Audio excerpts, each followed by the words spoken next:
EEE EDC back again with another knife video. This is the Recon-035 from Guardian Tactical, and these are two different versions of it. This is the normal version in sort of a stonewash finish here, and this is a Reese Weiland regrind with carbon fiber. So this one has aluminum, this one is aluminum and carbon fiber. And these are two different editions essentially, but they're both Guardian Tactical. They both have similar firing mechanisms. As you can see here, they both have similar clips. Everything is pretty similar except for the finish on the casing here and the grind. All right, also this is a satin finish on the blade. All right, but let's go ahead and talk about what makes Guardian Tactical special and do I recommend it. So first of all, I'm going to do this with the Reese Weiland one just because it's a really cool knife. So in general, well, let's do some size comparisons first. So here is the Spyderco Para Military 2 and the Para 3.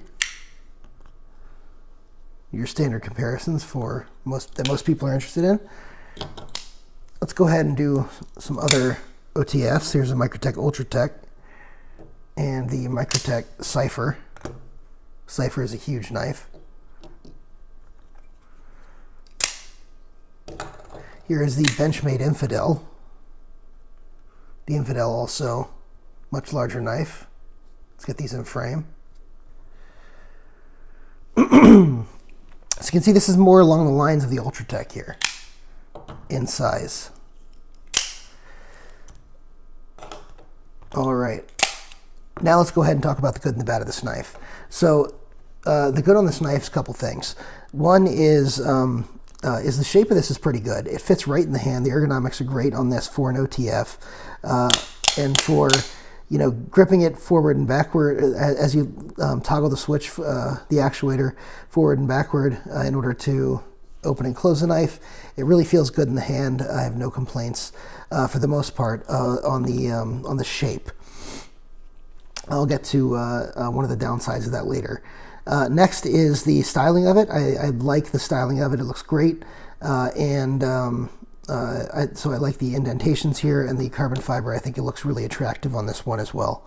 The clip on here is good.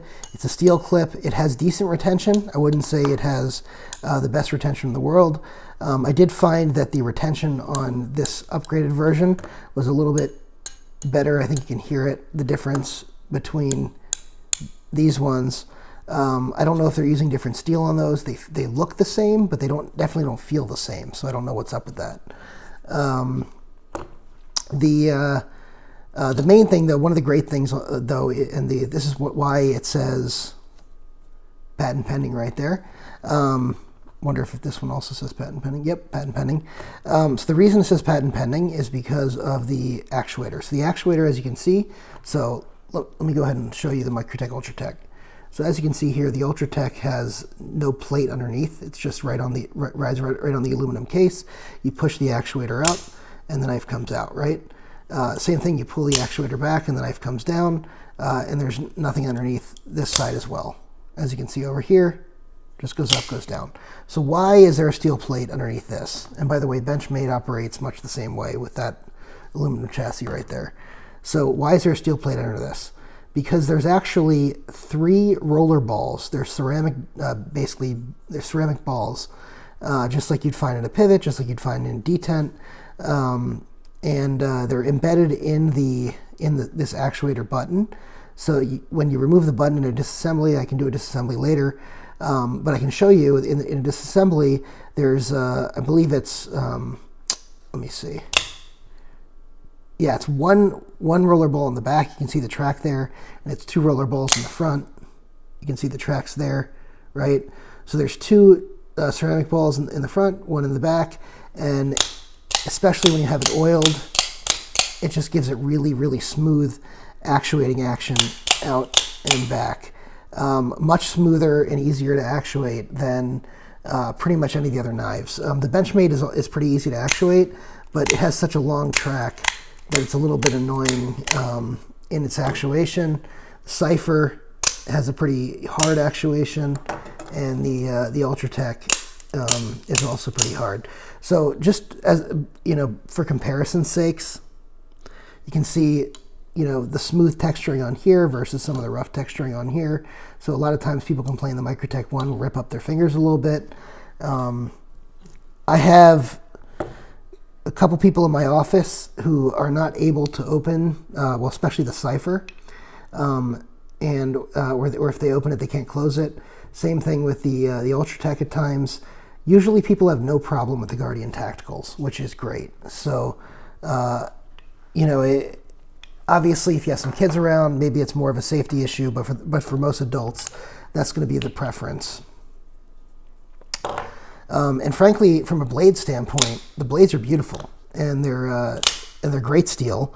So this is LMAX right here. I don't know if you can see it. Let me see. LMAX right there. You see that? LMAX is one of the best steels you can buy for, I don't think the steel's listed here, but I think this is also LMAX, if I remember right. But the LMAX is one of the best steels you can buy for its balance of edge retention, toughness, and corrosion resistance and ease of sharpening. So it's really one of the best. And you know, a lot of people who are not quite as high on M390 or 20CV like LMAX better. And frankly, you know, as far as toughness goes, you know, TRC, which is a great brand for fixed blades, uses LMAX in the TRC Apocalypse, for example. So it can really be a good workhorse steel. So I'm very, very happy with that. As far as price on these are going to be good. I mean, this one's more expensive. I think this is in the 400 something range because it's a special edition. But these are like $260 originally, and or $250, $260. They're right up there with the Ultratechs, around the price of an Ultratech. I think they might even be a little bit cheaper. I forget how much Ultratechs cost at the moment, but that's a great buy. Frankly, I reach for this sometimes more than the Ultratech. Well, to be fair, I reach for them both. But you know, when I want smooth action, I go with this thing, and it just cuts very, very well. Nice blade shape, nice swedge up here, so it has a nice penetrating tip as well. Just great all around. All right, let's talk about the bad, because there is some bad on here. So the bad's going to be a couple things. One is, I was talking about the clip retention. The retention's fine for the most part, but that does concern me that this one in particular has that sort of sound on it. Next, this is aluminum, so it's going to show somewhere, as you can see right here.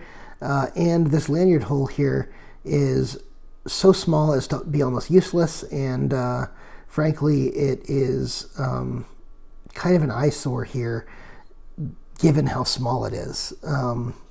It really sort of screws up or cuts into the design here. If you're going to do a lanyard hole, sorry guys, if you're going to do a lanyard hole, it's got to be a little bit bigger. Not that I necessarily love the lanyard hole on, you know, the Ultratech, for example, because I don't think they do it well either. But yeah, I don't like this built into the frame like this. Just doesn't do it for me. Last thing, which is probably the biggest issue I have on it, is the blade. So it's not just on one, it's actually on both. You can probably see, where's the blade on this? There we go. Lost it in the camera. So if I run my finger on this, I can feel the tip of the blade. If I push my finger in and run it across, it will actually slice my finger. Is that a huge issue? It's a safety issue, but it's not really a huge issue because, frankly, I think most people are smart enough not to do that. As far as, you know, as other safety issues, is this going to deploy in your pocket? It's not going to deploy in your pocket. You'd have to be really stupid to have it. I shouldn't say you're really stupid. You have to be really unlucky to have it deploy in your pocket.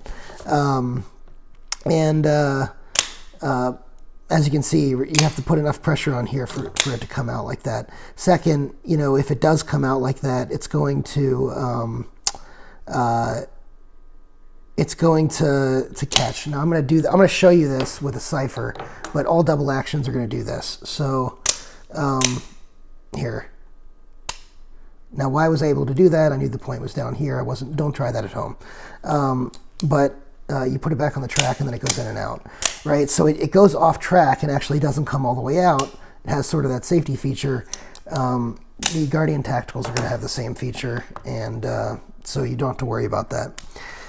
That's pretty much it on the review. If you guys have any comments or thoughts on this knife, go ahead and drop a comment below. Hit the like button, hit the notification bell, and the subscription button so you get all my content. Thanks so much.